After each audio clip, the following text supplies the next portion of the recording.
क्या थेरेपी से ऑटिज्म ठीक हो सकता है? आज जानेंगे। नमस्ते, मैं हूं डॉक्टर दीप्तांशु दास। मैं एक पेडियाट्रिक न्यूरोलॉजिस्ट हूं और सालों से ऑटिज्म पे काम कर रहा हूं। जब हम ऑटिज्म के बारे में बोलते हैं, थेरेपीज का जिक्र आता है। लोग बोलते हैं कि ऑटिज्म में रेगुलरली थेरेपीज करना है, लेकिन ऐसा क्यों बोलते हैं? ऑटिज्म है क्या और थेरेपीज का रोल क्या है? कौन कौन सा तरह का थेरेपीज है और कौन सा मेरे बच्चे के लिए सही है? देखिए, जब हम लोग थेरेपीज का जिक्र करते हैं, उसमें काफी सारा थेरेपीज आ जाते हैं। Speech therapy, occupational therapy, behavioural therapy, special education, play therapy, dance movement therapy और क्या क्या। लेकिन मेरे बच्चे को कौन सा जरूरत है और किससे क्या होता है, ये समझने का जरूरत है। और क्या ये थेरेपी करने से मेरा बच्चा ठीक हो सकता है? ऑटिज्म है क्या? ह्यूमन टू ह्यूमन, आदमी से आदमी जो कनेक्ट होता है, अगर वो कनेक्शन नहीं बन पाता है, तब ऑटिज्म के लक्षण दिखते हैं। ऑटिज्म में बच्चा सही तरह से कम्युनिकेट नहीं कर पाता है, कनेक्ट नहीं कर पाता है, बोल नहीं पाता है। क्यों? क्योंकि वो सोशलाइज नहीं कर पाता है, लोगों से घुल मिल नहीं पाता है।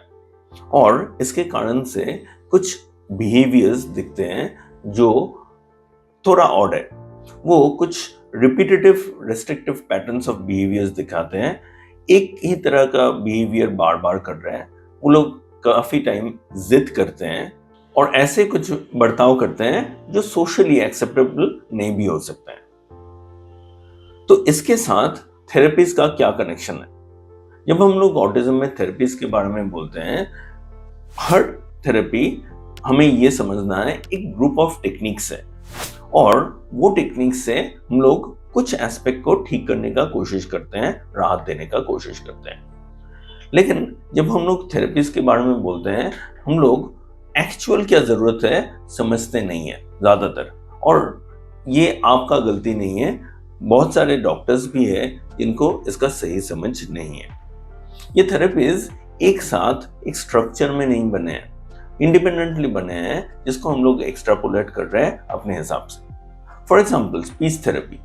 Normally speech and language pathology या स्पीच थेरेपी ये बना था जो हियरिंग डिसेबल्ड है उनके लिए। लेकिन जो हियरिंग डिसेबल्ड है, उनका जो बोलने का डेफिसिट है और ऑटिज्म में जो बोलने का डेफिसिट है, तो बिल्कुल अलग चीज है। कैसे? नॉर्मली ऐसा नहीं होता है कि जो सुन नहीं पा रहा है वो प्रोसेसिंग में पीछे है। तो अगर किसी को सुनने में प्रॉब्लम हो, उसका सुनाई पे पहले काम करना है।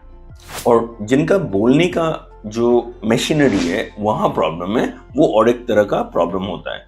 लेकिन ऑटिज्म में ये दोनों मेन इंपॉर्टेंट चीज नहीं है। मेन इंपॉर्टेंट चीज है जो इनपुट एक साथ प्रोसेस्ड होता है, कोरिलेट होता है, वहां प्रॉब्लम होता है। और अगर वो प्रॉब्लम है, इसका अप्रोच बिल्कुल अलग होता है। तो स्पीच नहीं है और स्पीच थेरेपी करवाएंगे, हो जाएगा, इतना आसान नहीं है।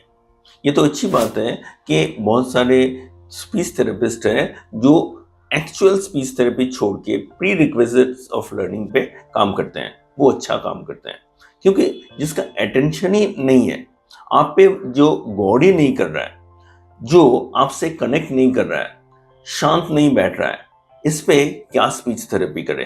तो वो स्टेज पहले क्रॉस करना है। नॉर्मली ये स्टेजेस ऑक्यूपेशनल थेरेपी और बिहेवियरल थेरेपी में डील होता है।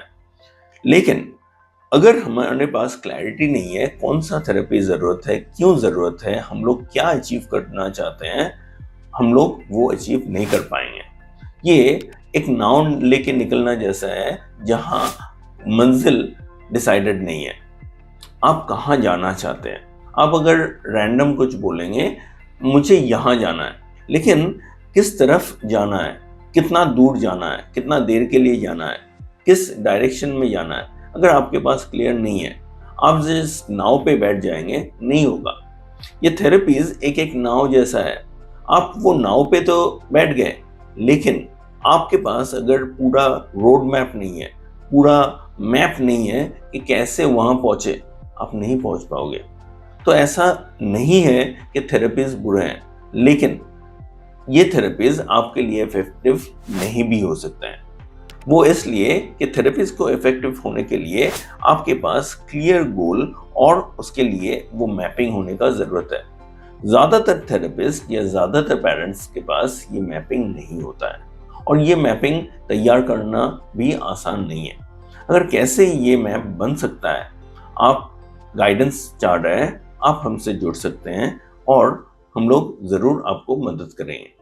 अगर आपको लगता है कि हमारा कंटेंट अच्छा है और आपका मदद हो सकता है, आप नीचे लाइक और सब्सक्राइब बटन्स को क्लिक कीजिए और आपके पास रेगुलर नोटिफिकेशंस आएंगे, ताकि आपको जानकारी मिले जब हमारा नया कंटेंट आए। और आप नीचे कमेंट करके हमें बताइए और क्या-क्या आप हमसे जानना चाहते हैं और कहाँ हम लोग आपको बेहतर मदद कर सकते हैं। तो आज के लिए इतना ही। नमस्ते।